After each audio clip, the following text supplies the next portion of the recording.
Hello বন্ধুরা, স্বাগত জানাচ্ছি এক্সপ্রেস এন্ট্রির সর্বশেষ ড্র নিয়ে আজকের এই আলোচনায়।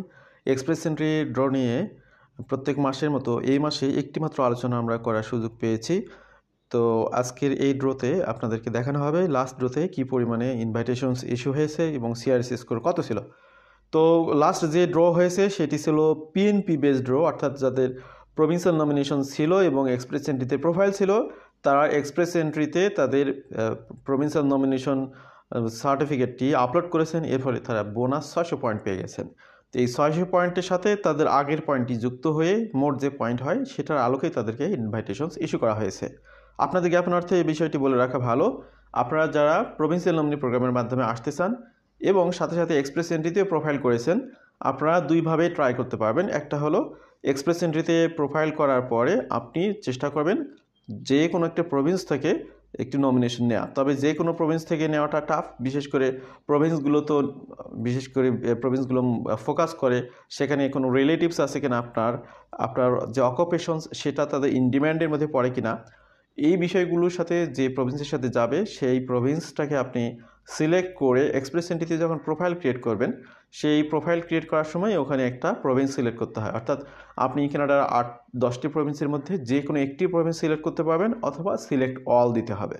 সেক্ষেত্রে আপনি যদি মনে করেন যে সাসকাচুয়ান প্রভিন্সে আপনার রিলেটিভস রয়েছে, আপনার সেখান থেকে নমিনেশন পাওয়ার সম্ভাবনা রয়েছে, তাহলে আপনি সেই সিলেক্ট অল না দিয়ে সাসকাচুয়ান প্রভিন্সটাই দেবেন।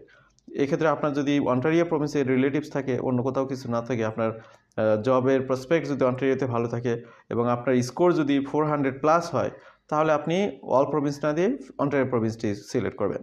প্রভিন্স সিলেকশনের বিষয়টা আপনাদেরকে বললাম কী কারণে।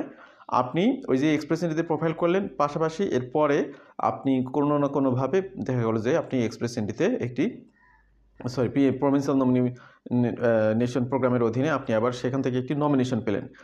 সেই নমিনেশন সার্টিফিকেটটা পাওয়ার পরই সেটি আপনি এক্সপ্রেস এন্ট্রিতে যখন আপলোড করবেন তখন অটোমেটিক্যালি 600 বোনাস পয়েন্ট পেয়ে যাবেন।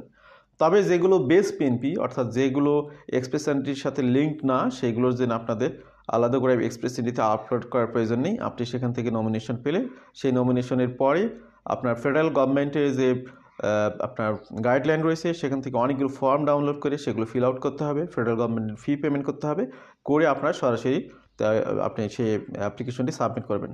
আর যেটি এক্সপ্রেস এন্ট্রির সাথে লিঙ্ক সেটি এইভাবে আপনাদেরকে করতে হবে। তো লাস্ট ড্রটি ছিল express entry based draw. IRCC invites express entry candidates in 3rd draw of December. তো এখানে আমরা যেটা দেখতে পাচ্ছি সেটা হচ্ছে দি ডিপার্টমেন্ট ইস্যুড 1085টা ইনভাইটেশনস তারা ইস্যু করেছে এবং এগুলোর সবগুলোই হলো পিএনপি অনলি ড্র, অর্থাৎ তারা এখানে সবাই কিন্তু এক্সপ্রেস এন্ট্রিতে তাদের নমিনেশন সার্টিফিকেটটা আপলোড করেছেন এবং তাদের আগের স্কোরের সাথে তাদের বোনাস 600 স্কোর যুক্ত হয়েছে।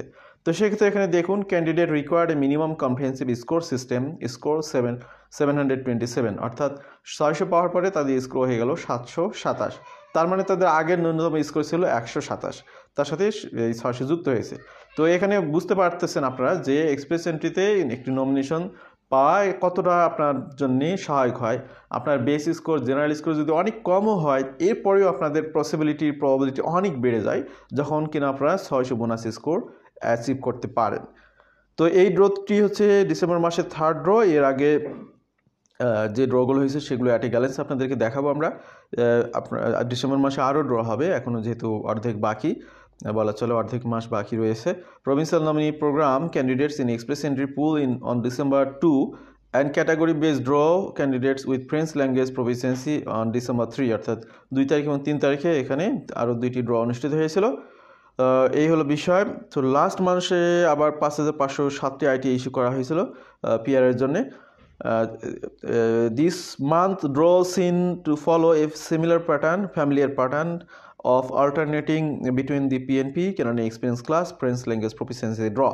তো অ্যাকচুয়ালি কানাডা গভর্নমেন্ট এখন ফোকাস করতেছে যারা অলরেডি কানাডাতে রয়েছে তাদেরকে কিভাবে পিআরে কনভার্ট করা যায় সেই সুযোগগুলো আরও বেশি অবারিত করে দিচ্ছে। সাথে সাথে যারা ফ্রেঞ্চ ল্যাঙ্গুয়েজে এক্সপার্টাইজ অর্জন করেছে তিনি কানাডার ভিতরেই থাকুন আর বাইরে থাকুন, পৃথিবীব্যাপী ছড়িয়ে ছিটিয়ে থাকুন।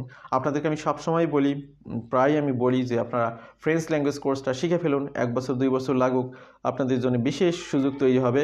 এখানে এক্সপ্রেস এন্ট্রিতে সুযোগ রয়েছে, পিএনপিতে সুযোগ রয়েছে, কমিউনিটি প্রোগ্রামে সুযোগ রয়েছে। এই ফ্রেঞ্চ ল্যাঙ্গুয়েজকে কেন্দ্র করে আলাদা প্রোগ্রাম তৈরি হয়েছে, যেগুলো নিয়ে গতকালকে আমরা কথা বলেছি। তো এই বিষয়গুলোতে আপনারা সুবিধা নিতে পারবেন।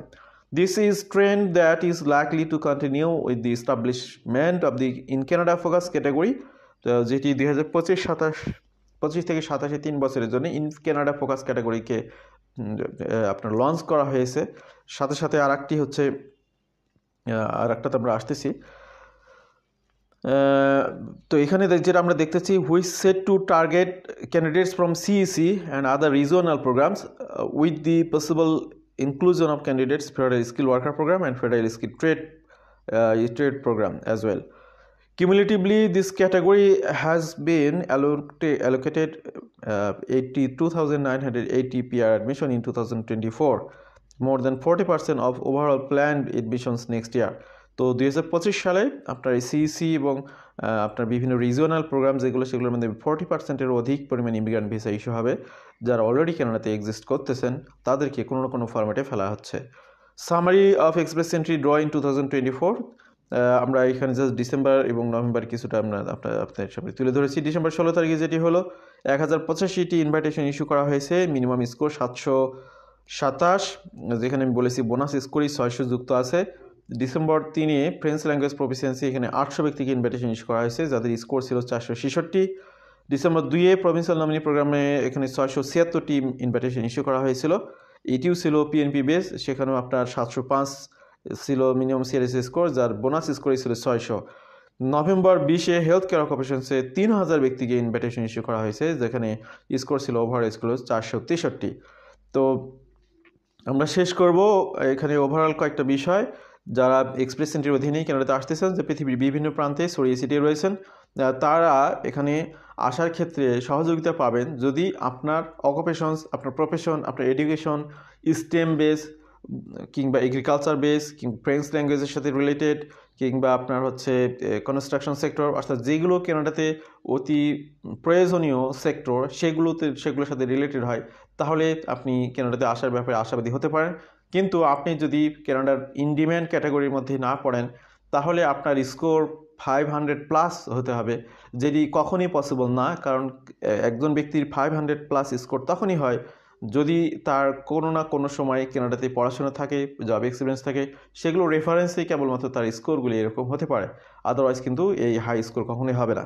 সুতরাং আপনারা যারা ওভারঅল স্কোর যাদের 500+ লাগবে কিন্তু সেটার ক্যাপাসিটি নেই, তাদেরকে আমি বলবো আপনি পিআর প্রোগ্রাম অর্থাৎ এক্সপ্রেস এন্ট্রির অধীনে আসার স্বপ্নটা আপাতত ইরেজ করে ফেলুন। আপনি কোনো অল্টারনেটিভ ওয়েতে চেষ্টা করুন, কোনো না কোনো স্টাডি প্রোগ্রামে আসার চেষ্টা করুন। আটলান্টিক ইমিগ্রেশন প্রোগ্রামে টার্গেট করে আটলান্টিক প্রভিন্সগুলোতে আসার চেষ্টা করুন। এখানে অনেক অল্টারনেটিভ সুযোগ সুবিধা রয়েছে, সেগুলোকে ফোকাস করে আসার চেষ্টা করুন।